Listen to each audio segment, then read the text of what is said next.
Assalamu alaikum dear students. My name is Ayaz and I am your computer science teacher for grade 10th. Students, आज के lecture में हम nested selection structure के बारे में पढ़ेंगे। हम ये देखेंगे कि नेस्टेड सिलेक्शन स्ट्रक्चर को यूज़ करते हुए यानी कि conditional statements with in conditional statements use करते हुए हम अपना प्रोग्राम कैसे लिखते हैं सी लैंग्वेज में। आज हमारे पास एक प्रॉब्लम स्टेटमेंट है। हम उस प्रॉब्लम स्टेटमेंट को देखेंगे और फिर अपनी उस प्रॉब्लम स्टेटमेंट को सी लैंग्वेज में एक प्रोग्राम के जरिए सॉल्व करेंगे। आइए अपना आज का लेक्चर स्टार्ट करते हैं। डियर स्टूडेंट, हमने अपने प्रीवियस लेक्चर में नेस्टेड सिलेक्शन स्ट्रक्चर के बारे में पढ़ा था। हमने ये सीखा था कि अगर हमारे पास एक कंडीशन है, इफ़ की कंडीशन है, और इफ़ की कंडीशन अगर हमारी ट्रू होती है तो हम क्या करते थे, हम एक स्टेटमेंट, एक जो कोड होता है एसोसिएटेड कोड, हम उसको एग्जीक्यूट करते थे। अगर वो कंडीशन ठीक नहीं होती थी तो फिर हम कोई और दूसरा जो कोड है उसको एग्जीक्यूट करते थे, यानी कि जो एसोसिएटेड कोड था हमारा। आज के लेक्चर में हम क्या सीखेंगे?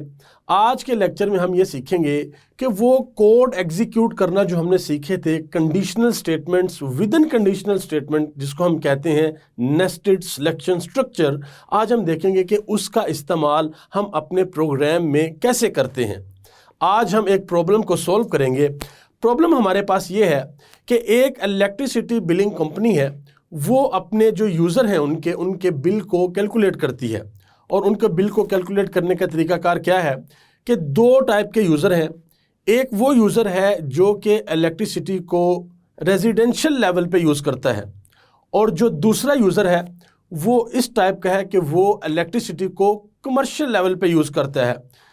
हमने ये देखना है, जब बिल हम कैलकुलेट करेंगे तो जो रेजिडेंशियल यूज़र है उसका बिल कैसे कैलकुलेट होगा और जो कमर्शियल यूज़र है उसका बिल कैसे कैलकुलेट होगा। ये टेबल आपके सामने है, आप देख सकते हैं। यहाँ पे यूनिट्स के रेट जो हैं वो हमें दिए गए हैं कि अगर यूनिट 200 से लेस हैं या इक्वल हैं तो उसका रेट क्या होगा, अगर 200 से ज़्यादा है या 400 से कम है तो उसका रेट क्या होगा, और अगर यूनिट 400 से ज़्यादा है तो उसका रेट क्या होगा। ये टेबल में हमारे पास है। इसी तरीके से जो कमर्शियल यूज़र है उसके रेट भी हमारे पास हैं। आइए आज के प्रोग्राम में ये सीखते हैं कि हम conditional statements with in conditional statement use करते हुए इस तरह के प्रोग्राम को कैसे सॉल्व करते हैं। आइए स्टूडेंट्स अपने प्रोग्राम को स्टार्ट करते हैं। डियर स्टूडेंट, अपना प्रोग्राम स्टार्ट करने के लिए हम सबसे पहले क्या करेंगे, सबसे पहले कोड ब्लॉक्स को हम ओपन करेंगे, और कोड ब्लॉक को ओपन करने के बाद हम अपनी फाइल को क्रिएट करेंगे। फाइल में आएंगे और यहाँ पे न्यू पे क्लिक करेंगे और एक न्यू फाइल क्रिएट करेंगे। सोर्स पे क्लिक करेंगे, गो पे नेक्स्ट, और उसके बाद सी पे क्लिक करेंगे, नेक्स्ट। यहाँ पे फाइल का नेम देंगे, लेट्स सपोज कोई भी नेम आप देख सकते हैं, प्रोग्राम वाई। ये मैंने वैसे एक नेम दे दिया। हम इसको सेव करते हैं और फिनिश करते हैं। अब हम यहाँ पर अपने प्रोग्राम को लेकर आते हैं। हमारा प्रोग्राम क्या है, सबसे पहले हम क्वेश्चन को अंडरस्टैंड करते हैं। An electricity billing company calculate the electricity bill according to the following formula. Formula क्या है, bill amount is equal to number of unit consumed multiply by unit price. उसके बाद ये हमारे पास दो टेबल हैं, एक टेबल ये है और दूसरा टेबल क्या है, दूसरा टेबल ये है। ये वाला टेबल जो है ये रेजिडेंशियल यानी होम यूजर्स के लिए है, और ये वाला कमर्शियल यूजर्स के लिए है। इसमें क्या है इसको भी हम समझते हैं।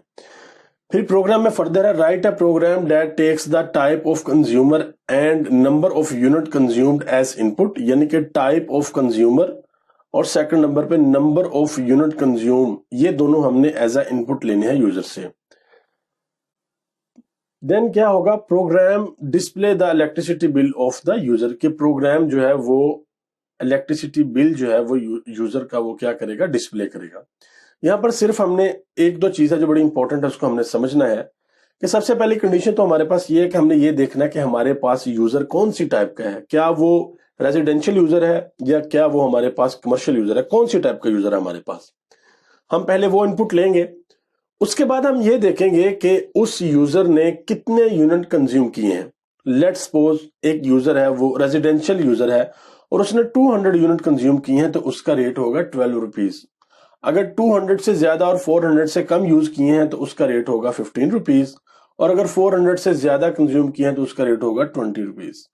इसी तरीके से कमर्शियल यूजर्स के लिए अगर किसी ने 200 या उससे कम यूनिट्स इस्तेमाल किए तो उसका रेट होगा 15 रुपीज। अगर किसी ने 200 से ज्यादा और 400 से कम यूनिट इस्तेमाल किए हैं तो उसका रेट होगा 20 रुपीज, और अगर किसी ने 400 से ज्यादा यूनिट इस्तेमाल किए हैं तो उसका रेट होगा 24 रुपीज। सो स्टूडेंट्स, हमने क्या करना है, हमने कंडीशन के साथ भी एक कंडीशन चलानी है।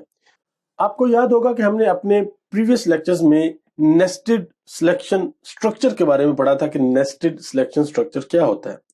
उसमें क्या होता है कि conditional statement with in conditional statements होती हैं, यानी कि एक कंडीशन होती है, एक स्टेटमेंट होती है, उसके साथ एक कंडीशन होती है, बट उस कंडीशन के साथ फिर एक कंडीशन विद इन कंडीशन होती है। वो कैसे इस्तेमाल करते हैं वो आज हम अपने इस प्रोग्राम में सीखेंगे। सो आइए अपना प्रोग्राम सबसे पहले स्टार्ट करते हैं। इस क्वेश्चन को मैं क्या करता हूं, इसे मैं कमेंट कर देता हूं यहां पे, और यहां से हम सबसे पहले हेडर में अपनी फाइल को इंक्लूड करवाते हैं। उसके बाद हम मेन का फंक्शन लिखते हैं और मेन की बॉडी में आते हैं। हम यहाँ पे अपना वेरिएबल डिक्लेयर करेंगे इन टाइप का, और उसके अंदर वेरिएबल नेम रखेंगे units, unit price and bill. उसके बाद करेक्टर टाइप का एक वेरिएबल जो है डिक्लेयर करेंगे, वो होगी यूजर टाइप। आपको पता है कि करेक्टर के अंदर जो हमारी करेक्टर डाटा टाइप है, इसमें एक ही करेक्टर स्टोर होता है। सो हम यूजर की टाइप लेने के लिए, होम यूजर के लिए हम H का करेक्टर ले लेंगे, और कमर्शियल यूजर के लिए हम C का करेक्टर ले लेंगे।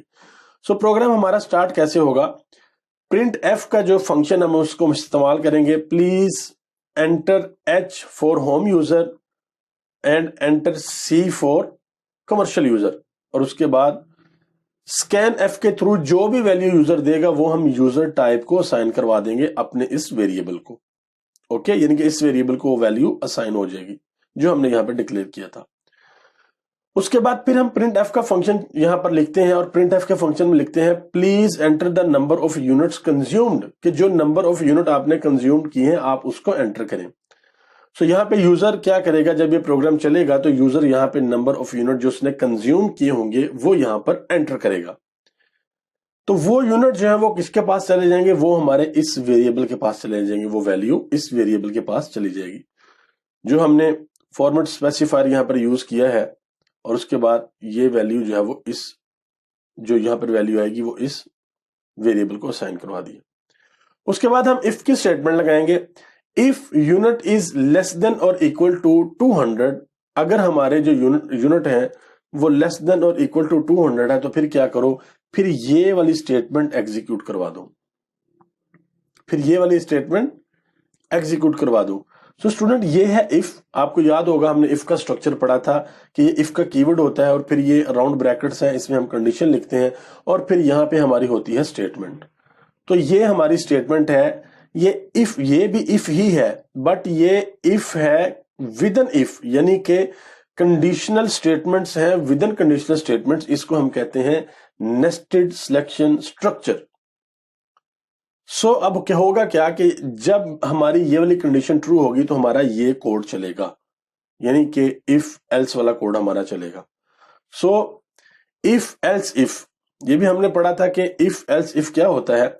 इफ एल्स इफ के अंदर हम क्या करते हैं कि जब हमारे पास एक कंडीशन होती है, सिंपल इफ की कंडीशन होती है, तो उसमें हमारे पास क्या होता है कि हम उसमें अगर कंडीशन ट्रू होती है तो हम एक कोड एग्जीक्यूट करवा देते हैं, और अगर कंडीशन फॉल्स होती है तो फिर हम क्या करते हैं, फिर हम उस कोड को एग्जीक्यूट किसी को भी नहीं करवाते।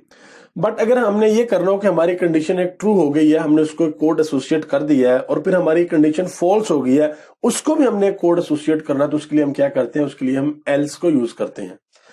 बट स्टूडेंट्स, अगर हमारे पास कंडीशन 2 से ज्यादा हो तो फिर हम क्या करें, उसके लिए हम इफ एल्स इफ का इस्तेमाल करते हैं। यहां पर आप देख सकते हैं कि यहां पर हमने इफ एल्स इफ का इस्तेमाल किया है। यहां पर एक कंडीशन हमारे पास ये है, एक कंडीशन हमारे पास ये है, एक कंडीशन हमारे पास ये है। तो क्या होगा, ये वाला कोड किस तरीके से एग्जीक्यूट होगा, if user type is equal to H, अगर user type is equal to H होगी तो यूनिट प्राइस जो होगी 12, और अगर user type is equal to C होगी वो यूनिट प्राइस हो जाएगी 15। कितने यूनिट्स के लिए, लेस देन 200 यूनिट्स के लिए। फिर उसके बाद हम, ये इफ है, इस इफ का पार्ट है ये वाला जो है एग्जीक्यूशन पार्ट था इसका, और ये हमारी स्टेटमेंट चल रही है इफ एल्स इफ। ओके, ये वाला कोड जो है वो इसके लिए एग्जीक्यूट होगा, और ये वाला कोड हमारा सिंपल जो हमारी एक पीछे से इफ एल्स इफ चल रहा है, ये उसका कोड है। इसमें हम बताएंगे अगर यूनिट ग्रेटर देन 200 है एंड यूनिट लेस देन 400 है तो फिर कौन सा कोड एग्जीक्यूट करना है, फिर हमने ये वाला कोड एग्जीक्यूट करना है। इसमें भी हमने कंडीशन लगाई हुई है फर्दर कि if user type is H then rate ये होगा, if user type is C then rate हमारे पास ये होगा। उसके बाद फिर आता है हमारे पास एल्स। ऊपर हमने बता दिया if this then do this, else if this then do this, और उसके बाद एल्स, यानी कि हमारी पहली कंडीशन ये थी, दूसरी कंडीशन हमारी ये थी, और एल्स में हमने कह दिया कि अगर ये दोनों कंडीशन हमारी ये वाली कंडीशन और ये वाली कंडीशन ट्रू ना हो तो फिर एल्स ये वाली कंडीशन आप चला दें। उसमें हमने क्या किया कि यहां पर पहली कंडीशन में क्या था कि यूनिट लेस देन 200 है, दूसरी कंडीशन में था यूनिट ग्रेटर देन 200 है बट लेस देन 400 है। तो यहां पे कंडीशन में क्या होगा, यहां पे वो सारे यूनिट आ जाएंगे जो कि ग्रेटर देन 400 होंगे। तो ग्रेटर देन जो भी 400 यूनिट होंगे उसके ऊपर ये वाला कोड चलेगा। ओके, सो यहां पे यूजर टाइप अगर एच है तो उसका रेट ये है, अगर यूजर टाइप सी है तो उसका रेट हमारे पास ये है। उसके बाद हम क्या करेंगे, हमारे पास हर जगह पे हमने यूनिट प्राइस जो है वो हमने इफ स्टेटमेंट के साथ दे दी है कि अगर हमारा यूजर होम का होगा तो उसकी यूनिट प्राइस ये होगी, अगर यूजर हमारा कमर्शियल होगा तो उसकी यूनिट प्राइस ये होगी। और साथ ही हमने कंडीशन भी बता दी है, यहाँ पे एक कंडीशन ये बताई है और एक कंडीशन ये बताई है, और तीसरी कंडीशन यहाँ पे है जो कि क्या है कि यूनिट जब हमारा 400 से ज्यादा होगा। उसके बाद जो हमारा फॉर्मूला था उसके accordingly bill is equal two units, जो यूजर एंटर करेगा यूनिट्स वो आ जाएंगे, और मल्टीप्लाई बाय यूनिट प्राइस आ जाएगी जो कि यूनिट प्राइस हमारी कैलकुलेट हुई होगी। और उसके बाद प्रिंट एफ करवा देंगे your electricity bill is format specifier, integer के लिए, इंटीजर डाटा टाइप के लिए, और बिल यहां पे हम वैल्यू प्रिंट करवा देंगे। अब हम इस प्रोग्राम को सबसे पहले बिल्ड करते हैं, देखते हैं कोई एरर तो नहीं आता, तो हमारे पास कोई एरर नहीं है। अब इस प्रोग्राम को हम चलाते हैं तो ये देखिए सबसे पहले प्रोग्राम पूछेगा please enter H for home user and enter C for commercial user. Let's suppose हमारा यूजर है होम का, और अब एंटर करता हूं तो आगे पूछा जाएगा please enter the number of unit consumed. Let's suppose हमने 100 यूनिट कंज्यूम किया है। अब मैं एंटर करूंगा तो जो मेरा बिल कैलकुलेट होके आएगा वो आएगा 1200। अब स्टूडेंट्स यहाँ पे एक चीज देखते हैं कि मैंने 100 यूनिट कंज्यूम किए हैं किसके, होम के।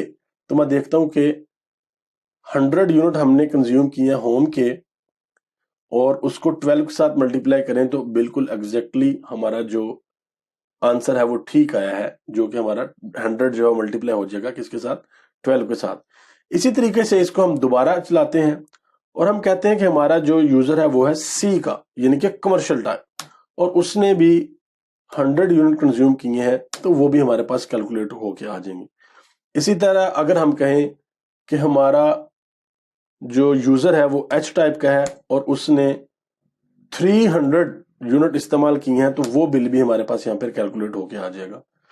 इसी तरीके से अगर हम कहें कि हमारा जो यूजर है वो एच टाइप का है और उसने 400 से ज्यादा यानी कि 500 यूनिट इस्तेमाल किए हैं तो वो भी हमारे पास बिल कैलकुलेट होकर आ जाएगा। 500 यूनिट का जो रेट है वो हमें कैसे पड़ेगा, वो हमें पड़ेगा 20 के हिसाब से। ओके, सो बिल्कुल ठीक हमारा आंसर आया है।